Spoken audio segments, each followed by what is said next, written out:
communication. It's not. It's not. I think it's more complicated than just simple First Amendment. You have a right to. I don't think it's any different than taking it. Doesn't make any difference if you take a book and take all the pages out of it. I mean, it's the same First Amendment protections. Why can't I take out the book's pages? Well, then you're censoring things. Fred, Fred, can you hear us? Fred? You know, I can hear the producer. Yes. I hear Fred. Hey, no, Fred's right there. Fred. We hear you now. Fred. Okay, my Fred. question is, 2 weeks ago, a bunch of me and my friends, a bunch of us went to the bar, and there was a wager placed on the Jets-Pittsburgh Steelers game. Make a long story short, one of the Jets fans lost the bet, decided he didn't want to pay. So an old-fashioned, mutual, agreed-upon Donnybrook took place out back. Ah, okay. So to make a long story short, he not only lost the bet, but he lost the fight, too. Now his wife wants us to be witnesses to an assault case. But it wasn't an assault. It was mutual combat between two adults. Can two adults have mutual combat in this day and age? Well, it's interesting questions like the old dueling days. You know, it used to be you could duel, and it was legal. Dueling was you legal. do have self. I wouldn't suggest dueling now. There are self-defenses, though. First of Good all, old-fashioned Donnybrook. First of all, I take it that your friend was a Jets fan? Yes, he was. Okay, well. Or yes, he is. He okay. still is. But well, yeah. Jets should have won too, but I mean, I have a feeling for you. Well, if people get into a dispute and go outside, it depends on what takes place. If your friend is stupid enough to walk out in the back, which it sounds like he was, and the other group is out back there, and they say something to him, that's not enough provocation for your friend to deck him or for them to deck him. On the other hand, if the other guy starts to take a swing at him and you hit back, then it's self-defense. Or if the crowd's coming after you and you start defending yourself, it's self-defense. But it is an assault if it's not self-defense and there is no provocation. And for some reason I take this fist here or this glass of water and throw it at Ralph over here, which I would love to do. I'm wired. That's an assault. It's a crime where the state or the county can prosecute him or the city for assault. And if I actually hit him, it's battery, and that's a misdemeanor. You also have a civil lawsuit to recover your damages. And so if it was not provocated and this group jumped on him and broke his wrist, they would be civilly liable, and they can't force you to testify. Yeah, but see, that's not what he's talking about. He's talking about they're arguing. You're arguing inside the bar, correct? Correct. And somebody says, "Let's take this outside," or words like that, and everybody goes outside, and everybody starts fighting with each other, correct? Well, actually, it was just the two guys one guy made the comment, "I'm not paying this bet, screw this game," and then, like I said, a few words were said, and more or less, like I said, they took it outside, and it was just mutual. But they agreed to go outside.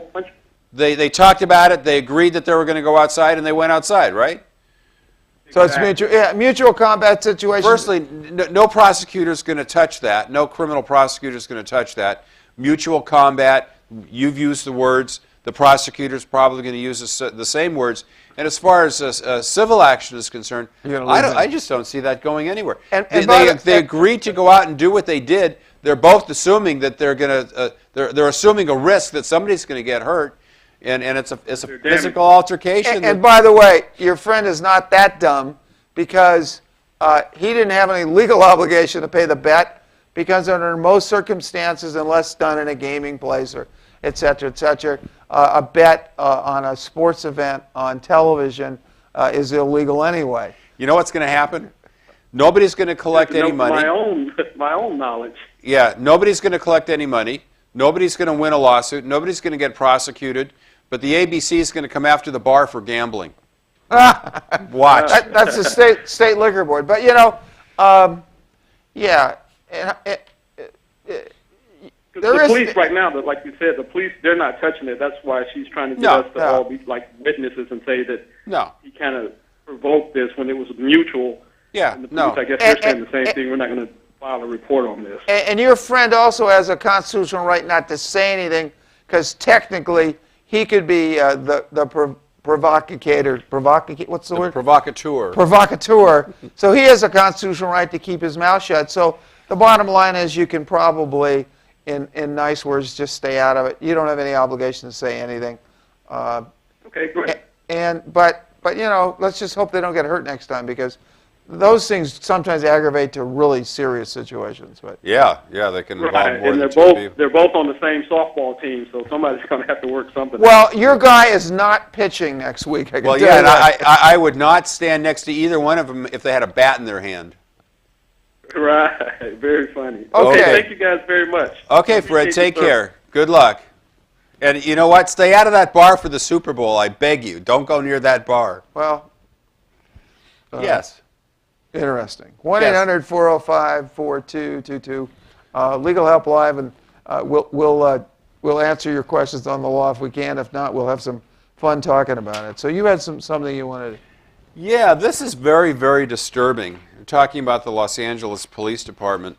The Los Angeles Police Department, I'm reading from the LA Times now, has temporarily dismantled anti-gang units in several of its most crime-plagued neighborhoods because officers in those squads refuse to comply with a controversial financial disclosure rule that they say is misguided and invasive. Apparently, guys and women working in narcotics units and in anti-gang or gang suppression units are required, because they handle money, they handle narcotics and money, working undercover, they're required to do financial disclosure documents, and these anti-gang guys are saying, no, we don't want to do that. So the police department, the upper echelon of the police department, is saying, okay, fine, you're off the unit. In the meantime, they have to replace those people with others, and they're having difficulty finding officers who want to cross that line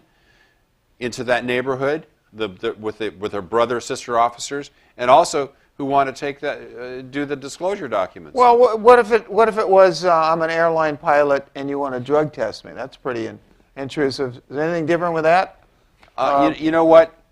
I personally don't have a problem with that because it directly impacts the pilot's ability to do a job. The Okay. problem that I have is that the police department is handling this in such a fashion that they have now left open for, in a dangerous situation, the most dangerous neighborhoods Yeah, in the city. but there will be other officers who will take their place. Very slowly, that's the problem. And we'll want to do that. The question, you know, and maybe it's for the officers' protection. I mean, there are always both sides to the story. Right. Because we have had situations where people who are arrested claim all their money was stolen. The police We officer have. took it all. We have. We know about all You and this. I had a case We've had those where kind the of problems. client was complaining that an officer, not a LAPD officer, stole money, and guess what? So it was true. Assuming the financial disclosure is only, is as sacred as your medical records, so that it stays within the confines and is not a public record, maybe it helps the officer. But on the Yeah, you see, I don't know that I have a problem with the disclosure documents. I don't know that I do. And I don't know, on the other hand, that I have a problem with the officer's position that it's invasive and misguided. I don't know enough. But what I do see is that the position taken by the police department and the process that the police department in its higher administration has employed has depleted the ranks so that we leave these neighborhoods unguarded. Well, and that part's wrong. I think we're all against that. Be interesting if there are any officers out, the LA Police Protective League, or I'd love to hear it. some representative to give us what really the intrusion is and what their position is, or if someone in the administration wants to call us on the air, we're glad to give both sides of the situation. I'd love to hear about it. But